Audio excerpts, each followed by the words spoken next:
सात दीप नभ खंड में सतगुरु फेंकी डोर। ता पर हंसा ना चढ़े तो सतगुरु का क्या दोष। पुरुषोत्तम परमात्मा पूरन विश्वावीस। आदि पुरुष अविचल तुही तो ही नवाबू शीस। यह तन विष की बेलरी गुरु अमृत की खान। शीश दिए सतगुरु मिले तो भी सस्ता जान। मैं अपराधी जन्म का नक्शिक भरा विकार। तुम दाता दुख भंजना मेरी करो सहाय। दिनांक 18/9/2024 को पूर्णमासी के सत्संग में दूर दूर से ऐसे खराब मौसम होते हुए भी आप लोग अपना कीमती समय निकाल कर यहाँ आए। आप सबने अपने समय का सदुपयोग किया और सत्संग के महत्व को जाना। प्रभु की भक्ति के बिना इस भवसागर से पार होना कठिन है। इसलिए मानव जीवन में शीघ्र से शीघ्र ही उस ज्ञान को जान लेना चाहिए जिसे सब ज्ञानों का ज्ञान यानी आत्म ज्ञान कहा है, और उसे ही तत्व ज्ञान भी कहते हैं। मानव की आयु प्रत्येक युग में अलग अलग बताई है। सतयुग में आयु 1,00,000 वर्ष की बताई है और त्रेता युग में 10,000 वर्ष की तथा द्वापर युग में 1,000 वर्ष की और कलयुग में तो मनुष्य की आयु 100 वर्ष की आंकी गई है। 4 युग हैं, 4 दिशा हैं तथा 4 वाणी हैं, 4 वर्ण हैं। ऐसे ही मनुष्य के जीवन काल को 4 भागों में बांटा है जिसे 4 अवस्था भी कहते हैं और 4 आश्रम का नाम भी दिया है। पहली अवस्था 25 वर्ष तक की है जिसमें ब्रह्मचर्य का पालन और शिक्षा ग्रहण करना चाहिए, और दूसरी अवस्था 25 से 50 वर्ष जिसे गृहस्थ आश्रम भी कहा है। इसमें गृहस्थ आश्रम चलाना, धन का उपार्जन करना और उस धन से पुण्य के कार्य दान आदि करना। और तीसरा वानप्रस्थ 50 से 75 वर्ष, इसमें पुण्य के कार्य करते हुए प्रभु की भक्ति करना, सत्संग करना। और चौथा संन्यास आश्रम है। इसमें विकार और विषयों को त्याग कर संन्यास ग्रहण करके एकांत में भक्ति भजन करके अपना कल्याण करना चाहिए। जो मानव पहली अवस्था में ही संत शरण में जाकर उस ज्ञान को जानकर नाम लेना शुरू कर देता है वह तो अति ही उत्तम है। और यदि किसी कारण यह समय निकल गया तो दूसरी अवस्था में अर्थात गृहस्थ में ही रहकर उस भक्ति को करना चाहिए। ये समय नहीं निकालना चाहिए, चूकना नहीं चाहिए। और यदि इसमें भी चूक गए तो तीसरी अवस्था में अवश्य करना चाहिए। और यदि चौथी अवस्था में भी नहीं जाना यानी मुक्ति के लिए उपाय नहीं किया तो बहुत समय तक पछताना पड़ेगा। यह वेला मनुष्य जीवन का हाथ नहीं आएगा, थोड़ा में चक्कर लगाता रहेगा। जो संस्कारी जीव हैं जिन्होंने पिछले जन्म में भी भक्ति करी है वह पहली अवस्था और दूसरी अवस्था में ही चेत जाते हैं, जाग जाते हैं। और जिन्होंने पिछले जन्म में भक्ति नहीं करी है लेकिन नेक कर्म करे हैं अर्थात पुण्य कर्म कर रहे हैं तथा आचरण और व्यवहार पर चल रहे हैं और सतोगुणी हैं, उन्हें तीसरी अवस्था में किसी संत के संग से तथा सत्संग से जाग जाते हैं। तो वो ये कह रहे हैं चौथी में तो जरूर जग जाओ। चौथी कौन सी है? वृद्धावस्था। है वृद्धावस्था। चौथी सन्यास, संन्यास। ब्रह्मचर्य, दूसरी गृहस्थ। गृहस्थ, तीसरी वानप्रस्थ और चौथी सन्यास। चार भागों में बांटा, चारों का भी कुछ विशेष महत्व है कि चौथी जो है उम्र जो सन्यासवादी है, यानी घर गृहस्थी को छोड़ के सन्यास ले लो और भगवान का भजन करो चौथी अवस्था में। क्योंकि अब तीन तो खत्म हो रही हैं और काम जो करना था उसे हम टालते रहे, आगे करेंगे और आगे करेंगे। अब चौथी आ गई, चौथी में भी ना करा तो फिर तो भगवान कहेंगे अब जो है इसे मनुष्य देना बेकार है, इसे मनुष्य बनाना बेकार है। बेकार है, इन्हें सारा समय बेकार ही कर दिया, समय की कीमत ना जानी। ना तो समय रहते हुए जो जग गया है, भगवान ने बुद्धि दी है तो जग गया, और नहीं जगा तो फिर कितने दिनों को 84 लाख योनियों में सोना ही सोना है ना। अज्ञानता, जीवन भर धक्के, हर जीवन में धक्के। तो इसलिए अब हम अपना विचार करें क्या हमारी कौन सी अवस्था चल रही है। जैसे पहली वाला तो कोई है ना है, पहली वाला जो 25 वर्ष तक की, तो दूसरी और तीसरी और चौथी बार हैं। तो जो पहली में जग गया वो सबसे उत्तम, दूसरी में जो जग गया वो थोड़ा उससे कम, और तीसरी में और कम, और जो चौथी में भी ना जगा तो वो कभी जिंदगी में जगेगा ना। तो क्या करना चाहिए अब सबको? क्या है, गुरु जी चल रहे हैं ना, कहाँ की जल्दी है? भगवान के भजन की जल्दी किसी को ना है, चल रहे हैं बस, चल रहे हैं। घर का ही मोह ना छूट गया, अब जब घर छोड़ना पड़ेगा तो चौथी अवस्था में तो यूं कहें कि घर छोड़ दो, है? कहीं आश्रम में रहो, भगवान भजन करो, क्या करना है। लेकिन ये नहीं हो सकता, बड़ा मुश्किल खेल है ना ये। तो देखो हर चीज बड़े सोच समझ के बनाई है, बांटा है चार भागों में कुछ करने के लिए ना।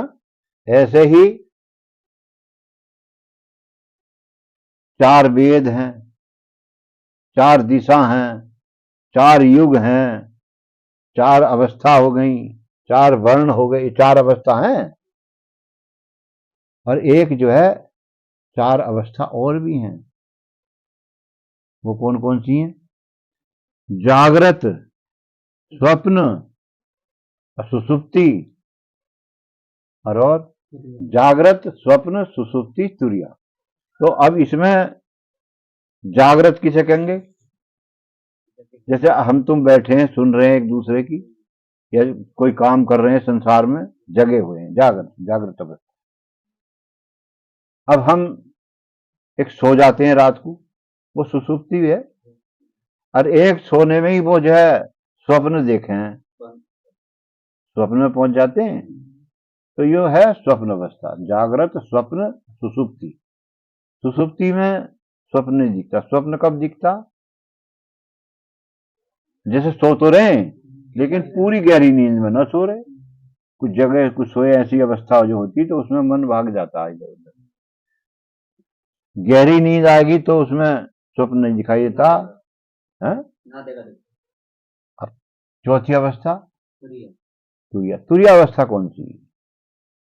तुरिया अवस्था को सबसे अच्छा माना जाता इन तीनों अवस्थाओं के ऊपर। तुरिया अवस्था वो है कि आप जो है जगते हुए ही और तुरिया अवस्था को प्राप्त करो। तुरिया अवस्था वो है जैसे कि हम जगे भी रहे हैं और बैठ गए भजन में, भगवान के साधना में आसन लगा के, है ना। तो उसमें जो है तुरीयावस्था, तुरीयावस्था का मतलब यह है कि हम संसार के कामों को छोड़कर एक ऐसी अवस्था जिसमें भगवान के उसमें लग गए, ध्यान भजन में, है ना। तो ये क्या है, तुरीयावस्था सबसे अच्छी। लेकिन 4 अवस्थाओं में बांटा, सब दुनिया को पता है, लेकिन एक 5वीं अवस्था सिर्फ एक कबीर साहब हुए जो उन्होंने बताया है। वो कौन सी है, तुरीयातीत। तुरीयातीत। तुरीयातीत का मतलब इन चारों अवस्थाओं से अलग, तुरिया से भी और अलग, तुरीयातीत। तो जब तक तुरीयातीत नहीं होंगे, जब तक जो है हमारा काम नहीं चलेगा। तुरीयातीत क्या अवस्था है, तुरीयातीत अवस्था वो है जैसे हम तुरिया में बैठे हैं, 2 घंटे बैठे, 1 घंटे बैठे, अभ्यास कर रहे हैं, एक साधन साध रहे हैं अपने को, है ना, ये तुरीयावस्था है। लेकिन तुरीयातीत वो है जिसके बैठ के पता ही ना लगे। जैसे वाल्मीकि बैठे 10,000 वर्ष के लिए बैठ गए, तो ऐसी वो अवस्था भी ना है, तो कम से कम ऐसा इतना अभ्यास बना लें, आध घंटा घंटा भर ऐसे बैठे जो हमें पता ही ना लगे कहां बैठे, वो तुरीयातीत है। उसमें यो ज्ञान नहीं रहा, जैसे अचानक आधा घंटा बैठे, कभी कभी 1 घंटा बैठे और आंख खुली फटक से, तो बोले अरे मुझे तो नींद आ गई ना, तो वो नींद नहीं आई। तुरीयातीत नींद आती तो गिर जाते, सो जाते, गिर जाते ना। यो तुरीयातीत अवस्था है, 5वीं अवस्था। और जिसको ये तुरीयातीत अवस्था मिल गई, समझ गई, तो समझ लो उसे कोई रोक ना सकता। उसने उस वक्त में स्वप्न की भी कुछ याद रह जा कि मैंने आज ऐसे ऐसे स्वप्न देखा, याद ना रहती यार। लेकिन इसमें इसकी याद ही नहीं रहेगी कहां गए थे, कोई ज्ञान नहीं इसका। लेकिन तुरीयातीत में जो है शांति है, शांति तो शुरू हो जाती है तुरिया से ही, लेकिन पूर्ण शांति है तुरीयातीत में आती है, ठीक है ना। तो इसलिए मैं घुमा के फिरा के ला रहा हूं कि समय को पहचानो, समय तो निकल गया। जो कार्य चाहे तो हो धर्म का, चाहे हो अधर्म का, चाहे हो पाप चाहे हो पुण्य, बढ़िया कब होगा, वो जो अवस्था पहली वाली है। तो ऐसे ही बुढ़ापे में ना पाप होगा ना पुण्य होगा। बुढ़ापे में किसी से कहोगे इनको चल पाप कर दे, पाप का मतलब बंदूक उसके हाथ में दे दो और कहो इस आदमी को गोली मार दो, तो उसके हाथ तो कांप रहे हैं, बंदूक तो हाथ में है और हाथ कांप रहे हैं, तो लगागा निशाना इधर को और हट गया तो इधर को पहुंच जाएगा, मरेगा ना उससे ना। तो पुण्य भी ना होगा उससे। जैसे पुण्य में ऐसा मान लो कि 100-200 आदमी की पंगत बैठी, उससे नु कहो कि तू इन्हें जरा भोजन परोस के खिला दे, बुढ़ापे से, है ना, तो कहीं गिर पड़ेगा बाल्टी लेके, कोई काम ना कर सकता। दान देने वाले का हाथ यूं होता है और दान लेने वाले का, है ना होता है ऐसे। तो जिसने ऐसे ही करा हो जीवन भर, तो उसे आदत पड़ गई ना ऐसे, तो ऐसा करने की कैसे पड़ेगी। फिर तो बुढ़ापे में वो यही सोचेगा ना, वो भाई इस पैसे को तो काम आएगा मेरे, किसी वक्त आवे कम। बहुत से तो मैंने ऐसा देखा, अपना कफन खरीद के रख लें कि पता ना किसी ने खरीदा ना खरीदे। अच्छा, एक मैंने अपनी आंखों से एक आदमी ऐसा देखा, उसने कहा कि मेरा कोई है ना, लड़का तो था ना, लड़की थी 2 एक, उनकी कर दी शादी, तो वो भी धोरा ना दे वहीं, तो उसे रोटी भी ऐसी मिल रही बड़ी मुश्किल से। तो उसने सोचा आज मेरे पास कुछ पैसे हैं और मैं मर गया तो मेरी अरेस्टी 13वीं कौन करेगा, इसलिए जीते जी पे कर दो। अब वो गए पंडित जी के धोरे, तो पंडित जी मेरा तो ऐसे ऐसे विचार बन गया। उनको तो कोई बात ना, बढ़िया बात है, पैसे भी कामयाब हो जाएंगे और उस काम से भी निमट जाओगे, और यो भी तुम्हें फिक्र ना रहेगा क्या कोई करेगा ना करेगा। तो उन्होंने अपने जीते पे ही कर दी। हाँ, न माना तो फिर भी सही। ऐसा तुमने भी सुना कहीं? तुमने नहीं सुना होगा, मैंने खुद देखी है वो काम है। जीते जी अपनी रजिस्ट्री कर दी। सुना तो मैंने भी है, सुना तो मैंने भी है। सुना तुमने? देखा मैंने खुद देखा। मैंने हमारे एक तैर सुसर थे, है ना, उन्हें उन्होंने क्या काम करा, लड़की थी जैसे ना, एक लड़की बोली कि जब तुम्हारा कोई ना आया तो एक काम करो, जमीन पमीन को जो है हमें दे दो, तुम्हें रोटी हम देते रह करेंगे। उनके दामाद थे पुलिस में, तो बोले ठीक है, मुझे तो रोटी चाहिए जीते जी, जमीन देनी है मुझे किसी को। अब जो सी दूसरी लड़की थी उसे तो दी ना, अब उसे जमीन दे दी। जमीन दे दी तो उसके हैं बुला के ले गई अपने घर, तो उसे 100 रुपए महीना देख रही और रोटी पानी खाना पीना। तो 2 एक महीने दिया उसने, और 2 महीने बाद बोले इनको भैया अपना इंतजाम कर लो, मेरे पास ना पैसे उसे देने को, मैं तो वैसे बात का खर्चा बचे रहा। अब उन्होंने सोचा अब क्या हो गई, अब तो जमीन भी चली गई, जमीन नाम करवा दी। जमीन नाम करा दी उन्होंने, उसके बदले की ले ली हो अपने यहाँ। बेच के वो ले ली। अब वो बड़े परेशान, तो अब दूसरी लड़की के यहाँ गए, उसे दीना थी जमीन, तो उसके यहाँ बोले का भाई मुझे रोटी खिला दो, अरे ऐसे ऐसे बात है, उसने रोटी ना दी मुझे, जमीन भी लिखवा दी। तो वो एक आध 2 दिन तो मेहमानदारी के हिसाब से खिला दी, फिर बोली कि नो जिसे जमीन दी ना उसके खाओ रोटी, मुझे कौन सा कुछ दिया तुमने, उन्हें भगा दिया। तो वहीं आ गए अपने गांव में ही। जब उस गांव में आ गए तो उनका चचेर तैर भतीजे थे, उनसे बोले भाई हमें रोटी दे दो,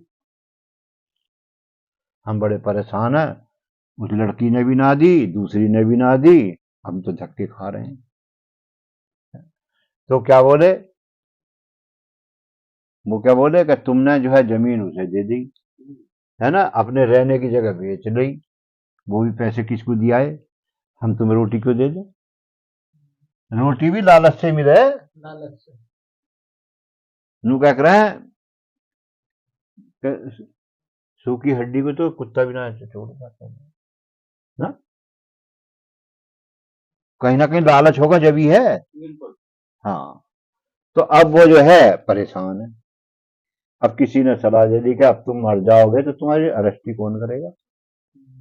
अब उनके दिमाग में बैठ गई यही बात, है ना, पंडित जी से पूछा, उन्होंने हाँ कर दी, क्या कर लो भाई ये काम। तो जो पैसे थे उन पे जुड़े जुड़ाए थोड़े बहुत वो उसमें लगा दिए, ठीक करा, है ना। जब वो काम भी हो गया, अब रोटी कोई नहीं देता, तो वो एक दिन रो रहे थे बैठे हुए, अब मैं कहीं से आया, वो कहने लगे कि भाई देखो मेरा जोर तो तुम पे है ना, लेकिन एक बात कहूं, क्या, कि मुझे जैसी भी है 2 रोटी दे जाओ, जब तक मेरा सांस है, मुझे किसी कोई रोटी ना दे दिया। मैं बोला, मैंने कि ठीक है भाई, जैसी हमें रोटी मिलेगी ऐसी तुम खाओ, भाई इतना है कि पहले खाओ बाद में हम खाएं, बाकी जैसी मिलेगी हमें ऐसी। ऐसा ना है कि मुर्गा लाओ और अंडा लाओ और शराब लाओ, है जी, उनमें लपकती थोड़ा सा शराब पीने की, नहीं ऐसा नहीं मिलेगी, तुम रहो आराम से। तो वो रहते रहे, है ना, उन्हें रोटी मिलती रही, काम कुछ नहीं। अब जब वो मरे, है ना, तो मरे तो हमने सोचा भाई इनकी जहां लड़कियां हैं उन्हें खबर कर दे, तो उन्हें खबर करा मरे पे ना, तो एक ना आया, दोनों में से जिसे जमीन दी थी वो भी, और जिसे ना दी थी वो एक ना आया। हमने सोचा बताओ ना आया तो हमें तो खबर देनी थी, हमने तो जो काम करना था, है ना, ले जाकर शमशानों में कफन डालकर जैसे ले गए, 4 आदमी ले जावे ऐसे करके क्रियाक्रम खत्म कर दिया।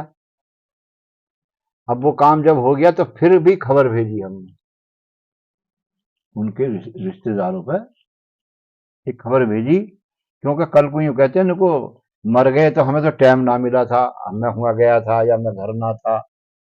और बाकी जो 13वीं करी है उसमें तो हम सहयोग करते, हम तो ऐसा करते झंडा गाड़ते, मैं क्या खबर कर दो। तो हमने उस दिन की खबर करी कि भाई ऐसे ऐसे खत्म हो गया और उस दिन उनकी 13वीं है। तो दोनों में से एक ना आया ना, तो कोई किसी का ना है, ठीक है। इसलिए कहने का मतलब है ये बड़े भाग से जीवन मिला है, इसको कामयाब करो जिससे दोबारा भी मिल जा, और ना तो समय तो जा रहा है। अब पंडित जी महाराज मुझे देख लो, हैं, मुझे देख लो साक्षात। तुम्हें भी देख रहे हैं और बाकी तुम्हें भी एक बात बता रहे हैं। देखो, चाहे तो मैं मंदिर में रह लूं, चाहे मैं शमशान में रह लूं, चाहे मैं मस्जिद में रह लूं, चाहे मैं पहाड़ों में रह लूं, चाहे मैं गुफा में बढ़ जाऊं, है ना, ये जीवन मिलने वाला ना दोबारा। इसके तो एक ही उपाय है, एक ही रास्ता है ना, तो उस मालिक का भजन, है ना, तब तो ये दोबारा मिल सके है। वरना मतलब तो इसका ये है कि मुक्ति हो जा, जिससे मनुष्य का जन्म भी ना मिले, कोई सा जन्म ही ना मिले, जन्म और मरण से रहित हो जाना, इसका लक्ष्य तो यही है। और यदि यो लक्ष्य भी पूरा ना हो तो कम से कम मनुष्य जीवन तो दोबारा मिल जा, है ना, फिर जग जाए, फिर आगे काम बढ़ जाए। तो इतना कर लो, वरना अभी देखो तुम्हारे लगोगे तो कोई यूं तो कहेगा ये महात्मा बन गए, गांव के यही तो कहेंगे। लेकिन महात्मा बन गए, महात्मा किसे कहें? महात्मा के गुण भी तो हो, हैं? गुण भी तो हो। हाँ, महात्मा का मतलब है जिसकी आत्मा सब में है। आत्मा तो पशु पक्षी कीड़े मकोड़े में सब में है, लेकिन महात्मा उसे कहें जिसकी आत्मा भजन करके भक्ति करके कुछ महान बन गई हो, आगे बढ़ गई हो, वो है महात्मा। है साधु कहें जिसने अपने को साध लिया हो। साधु तो कई तरह के हैं, हाँ, कुछ साधु हो, कुछ स्वाधु हो, ये तो सब तरह के हैं, सभी तरह के। लेकिन हमें किसी की तरफ नहीं देखना। हम यूं कह में, जैसे एक बालक था, हम तो ये कहें कि हे मालिक सबको दे, बात हमको हमको बाद में दे, पर पहले सबको दे। देखो ऐसा है,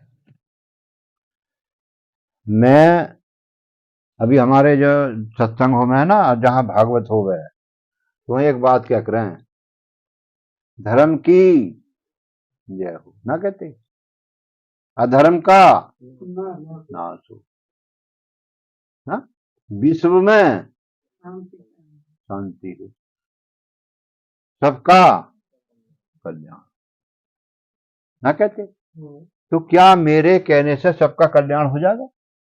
हम रोजाना कुछ भी बोला करें और ऐसा सबका हो जाएगा? विश्व में शांति हो जाएगी, है ना। अब रही बात धर्म की जय हो, अधर्म का नाश हो, तुम ना कहोगे तो भी धर्म की तो जय है ही, धर्म की तो जीत है, आज भी कल भी और पहले भी, और कहोगे तो और ना कहोगे तो। और अधर्म का नाश तुम्हारे कहने से ना होगा, तो होना ही है, तो एक न एक दिन होना। बात सिर्फ ये करनी चाहिए कि हमारी जीत कैसे हो ना, हमारी विजय कैसे हो। विजय क्या है? मन के हारे हार है और मन के जीत होगी। जिसने मन को जीत लिया उसकी जीत हो जाएगी, है ना, और मन जिसका हार गया उसकी हारना जीतना है क्या? जितने हम संसार की तरफ चलेंगे, है ना, परमात्मा की तरफ नहीं चले, उतनी हमारी हार है। क्योंकि मन को जीता कहां?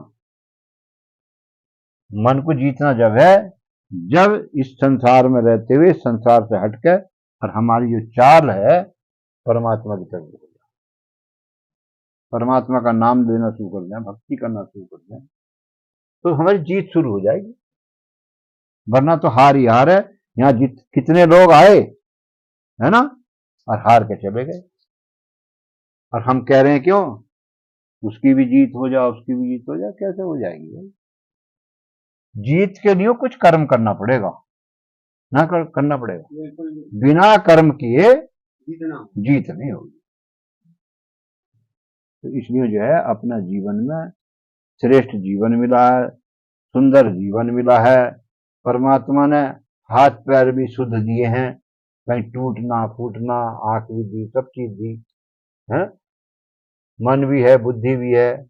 और विवेक, विवेक जो है उन मनुष्य को होता है जैसे आप बैठ के कुछ सुन रहे समझ रहे हैं, ऐसी सत्संग से विवेक होता है। बिना सत्संग के जानकारी नहीं। और परमात्मा ने सत्संग भी सुनने दे दिया, तो भी हम ना कर पा रहे। अभी जैसे तुम्हें कितने दिन हो गए हैं इधर, है ना? अब जहां रह रहे हो कितने दिन हो गए?